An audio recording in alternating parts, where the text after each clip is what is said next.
Lies of P is a Souls-like experience set in the Pinocchio universe, where you play as a puppet set out to survive against an army of twisted monsters. And although the game is similar to Dark Souls or Bloodborne, there's some really unique and deep parts to the combat that are worth mentioning.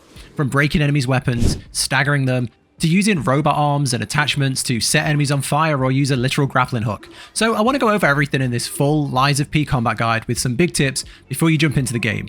First up, let's go over the number one most important thing I think for your first playthrough of Lies of P, and that is blocking. Unlike Dark Souls, I found this game rewards blocking a lot more than rolling and dodging. Think something more like Sekiro with its parry system. Lies of P has a really fun and rewarding parry style. The blocking in this game involves overpowers and weapon breaking, and a health leech system. So if you block an attack, there is a amount of damage you would have received determined by the blocking mitigation that is blocked. So if you're using a big powerful sword, you're going to block more damage than say a small dagger. But not only do you block the damage that does come through is retained. So next to your health, there'll be a small red pale bar. This damage can be leached back if you attack the enemy. And then on top of this, if you block at the exact right moment, this is called a perfect block. And when you do a perfect block, three things happen. 1, you take 0 damage. 2, you start to overpower the enemy. You build the overpower meter. And 3, you have a chance to break the enemy's weapon. So if you can just stand in front of a boss and learn to block, you can block every single thing that comes at you. So I think blocking is probably the number one thing to learn in Lies of P. And now the big exciting part of blocking, weapon breaking. Lots of weapons in this game, even the weapons of bosses, can be completely broken, meaning they do significantly less damage, they've got reduced range, and they make the fights incredibly easy. And all you have to do is perfect block their attacks a certain number of times.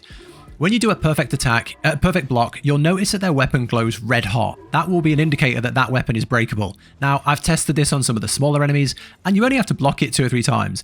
But then some bosses, this takes around 15 or so perfect blocks. So it's not easy, and you really have to learn the boss's moves. You really have to learn exactly what's coming and time the blocks perfectly. Okay, now on to staggers. So as you do attacks and as you do these perfect blocks, you will start building up the stagger meter, and all enemies have a different one and you don't see it, but you'll see when you've triggered it. So if you just keep blocking, keep perfect blocking, keep attacking, eventually you'll see a big white glow around the enemy's name. This means they are vulnerable to a stagger.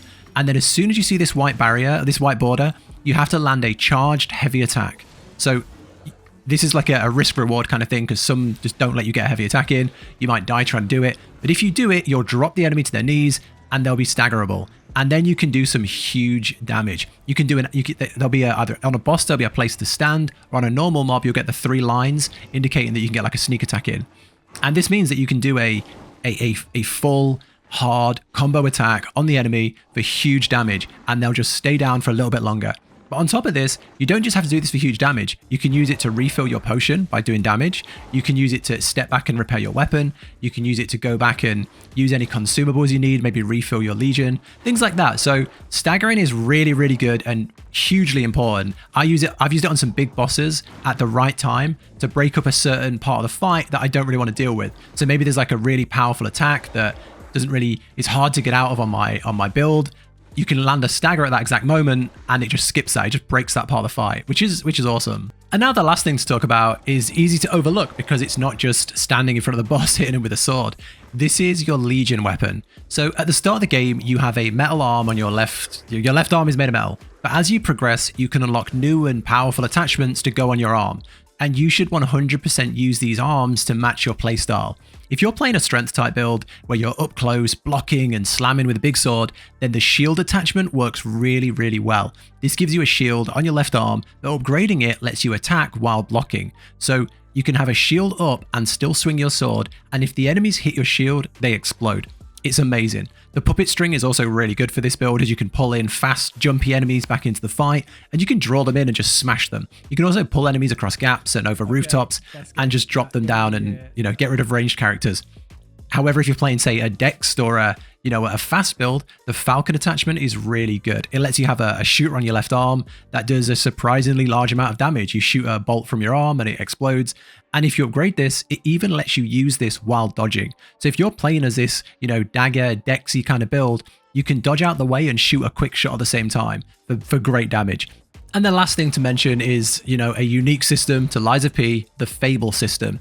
you should work on finding a weapon and Fable that matches your playstyle. One really interesting part of this game is you can do something called weapon assembly that you unlock partway through the game that lets you mix and match weapons and handles. So if you have like a pole arm sword, like a big spear with a huge handle, you can mix that handle with a blade and make yourself a big glaive. You could make a dagger with a longer handle for better reach. So and doing this changes the fables that you use on the weapon, and it changes the moveset. So it's definitely worth like mixing and matching until you find one you like. I was struggling to really use the fable system because, you know, I'm using big strength weapons, and some of the fables were just big, massive like swings. And with a big sword, big swings, it was hard to find time to use them in fights, and I wasn't really using it.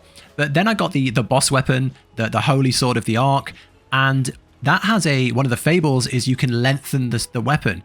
You can extend the length of the sword, and it lowers the amount of stamina used for swings. So this was huge for me, and now I use that fable all the time and always trying to make sure I've got the fable to extend the weapon. So definitely try and find a good fable system that fits your build. Again, if you're going for a dex build, getting loads of quick attacks in might be really, really good. So yeah, there's loads of really unique and interesting fables in the game. So try and find one that works, get it on a weapon you like, and best of luck to you. But yeah, that's it.